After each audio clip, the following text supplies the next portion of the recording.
Hello and welcome to week 2 of your Qualitative Research Methods class. I want to apologize first of all. I feel like I neglected you all a little bit last week.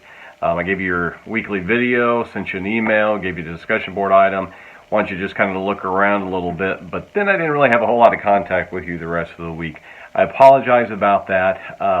Typically, whenever I have an online class, that first week I just kind of let you go and dig through things, and if you have questions, rely that you're going to email me while I focus on those face-to-face classes as I'm getting new students in. And this past week in particular, I had a whole lot of students who were taking practicum or doing internship who hadn't really set it up yet, waited till the last minute, really needed some hand-holding to kind of get them through that part of it. So apologize if you felt like that I wasn't there for you this past week, but I was trusting the fact that your graduate students tend to be a little bit more mature, tend not to need quite as much hand-holding, and so I was trusting you in that. So rest assured that from here on out, I will be doing these videos for you once a week.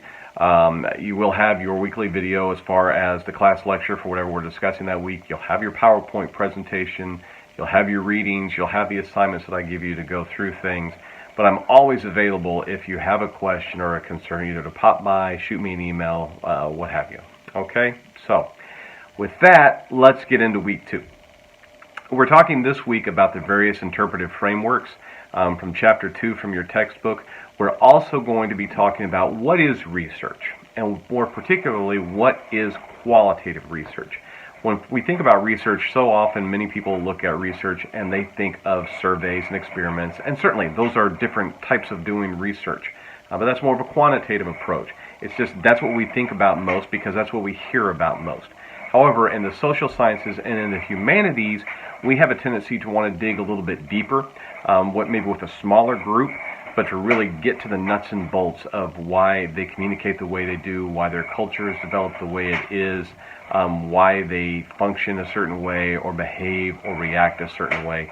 And that requires more of a qualitative approach. So in week 5, we'll start talking about the different qualitative approaches. The next couple of weeks, we're going to be talking about different ways of collecting data for qualitative research before we get into those approaches.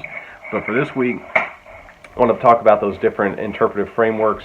I want to talk about qualitative research as a subset of research as a whole. Okay? So for this week, what I need you to do is read Chapter 2, look at the class video, and then I want you to go to the discussion boards and answer number 2, which is asking you about the different interpretive frameworks. And we're talking about post-positivism, social constructivism, critical theory, race theory, and the like. Pick out a couple of those. I think I asked for 3 in that discussion board item.